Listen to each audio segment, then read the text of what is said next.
warahmatullahi wabarakatuh. Jadi pada hari ini kami kelompok 1 akan mewawancarai salah satu instansi negara di Sumatera Selatan, yaitu BPBD atau Badan Penanggulangan Bencana Daerah. Sebelumnya izin kami memperkenalkan diri. Nama saya Rasya. Saya Muhammad Akbar Ramadan. Nama saya Muhammad Abdul. Nama saya Muhammad Raka Ditya. Nama saya Fajar Kurniawan. Nama saya Encatun Ramadan. Dan berikut adalah video wawancara kami. Oke, baik. Sekarang kami sudah bertemu dengan salah satu narasumber terpercaya kami. Nama Pak siapa? Pak Ansori.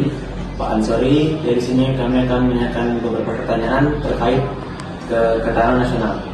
Jadi Bapak, pertanyaan pertama itu apa Pak peran dari BPBD ini dalam memperkuat ketahanan nasional di tingkat daerah Pak? Ya, jadi kita tahu tujuan negara ini adalah untuk melindungi segenap masyarakat Indonesia. Nah, salah satunya adalah bencana. Artinya juga melindungi segenap bangsa Indonesia dari bencana.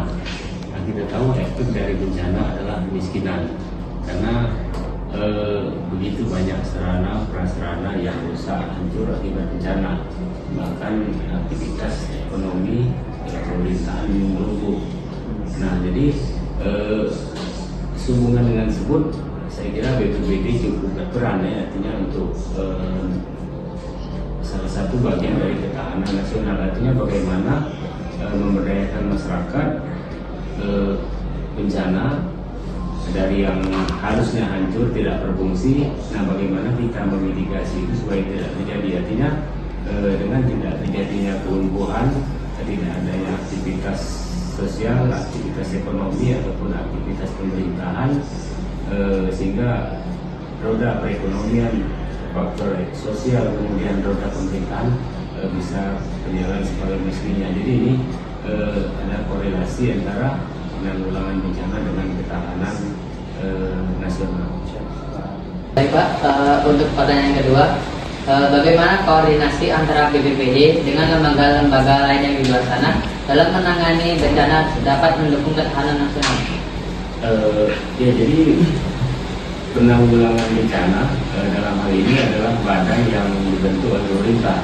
Jadi kalau di pusat itu namanya Badan Nasional Penanggulangan Bencana. Ini lembaga pemerintah setingkat menteri ya.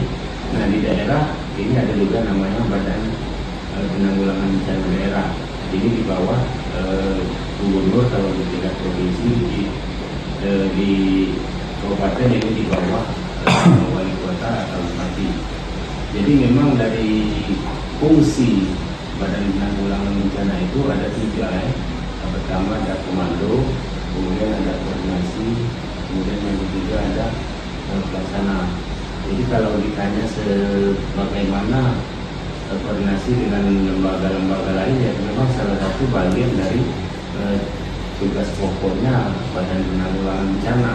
Artinya ketika tidak terjadi bencana, BPBD mempunyai peran untuk melaksanakan fungsi koordinasi dengan lembaga-lembaga lain ataupun instansi lain, termasuk juga lembaga swasta ketika tidak terjadi bencana.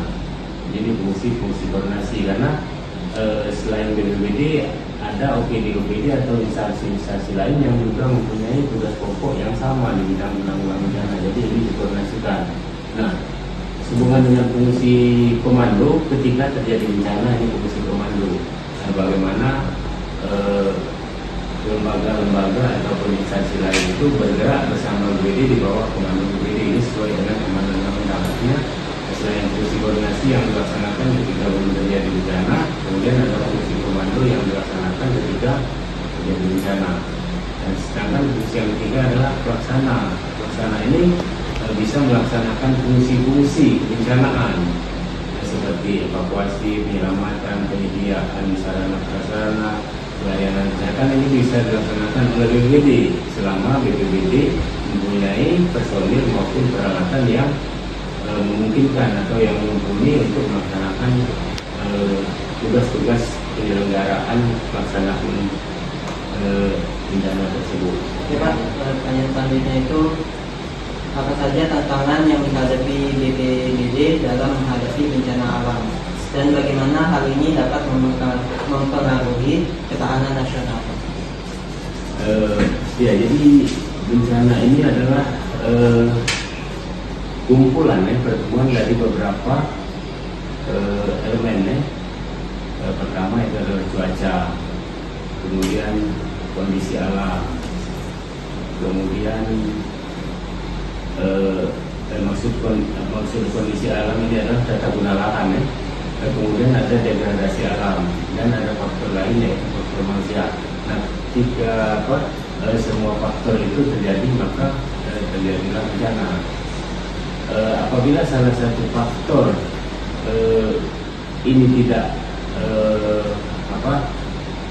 lebih dominan, ini belum tentu terjadi bencana ketika faktor lainnya tidak dominan. Mungkin kita contohkan saja, sekarang kan hujannya ekstrim, deras, lebat intensitasnya. Tapi ketika daya dukung lahannya bagus, tidak terjadi degradasi alam, maka hujan yang ekstrim tersebut tidak akan menjadi masalah. Artinya curah hujan yang demikian besar ini bisa terserap oleh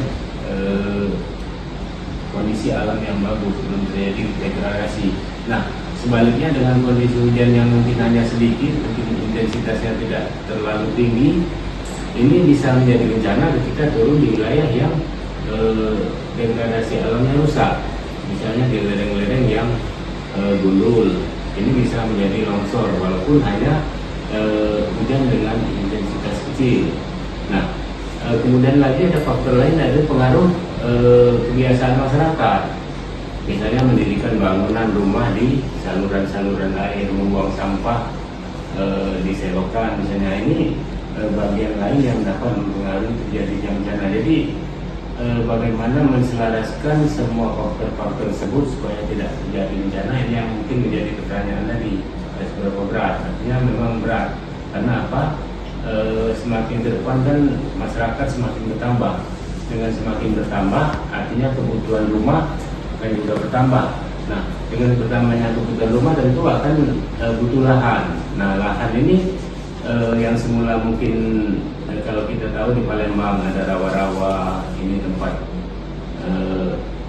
berkumpulnya air karena kebutuhan rumah, akhirnya ditimbun jadi rumah.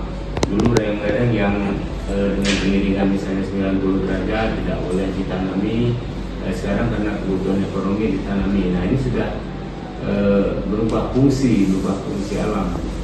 Belum lagi semakin ke depan dengan pemanasan global, perubahan cuaca yang sangat ekstrim, ini tentu akan sangat berpengaruh. Jadi cuaca yang ekstrim, kondisi lahan yang kurang, belum lagi kesadaran masyarakat. Nah, kesadaran masyarakat biasanya menebang pohon sembarangan.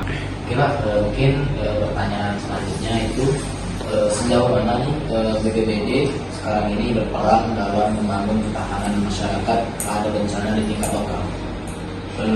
Ya, kalau bilang sejauh mana itu relatif karena bencana ini adalah urusan bersama.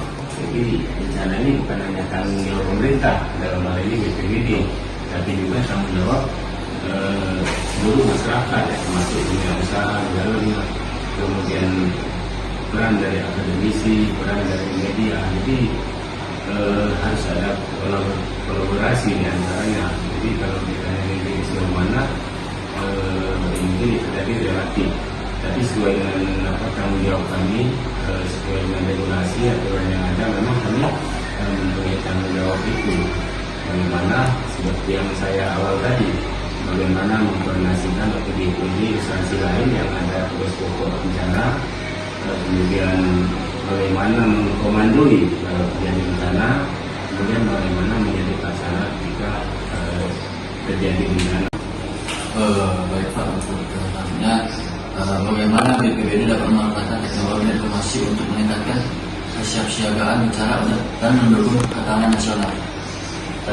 Jadi kemajuan ilmu pengetahuan ini tidak bisa kita sikapi dengan biasa-biasa saja. Artinya ketika tidak mengikuti kemajuan itu tentu kita akan berkembang. Jadi kita selalu maksimal mungkin juga memanfaatkan akademisi untuk bagaimana teknologi baru, informasi baru ini bisa diakomodir oleh pengetahuan tersebut. Bagaimana pengetahuan tersebut bisa diterima masyarakat dengan mudah. Termasuk salah satunya teknologi informasi komunikasi ya. Bagaimana perkembangan media sosial sekarang ini cukup masif, hampir menyentuh seluruh masyarakat.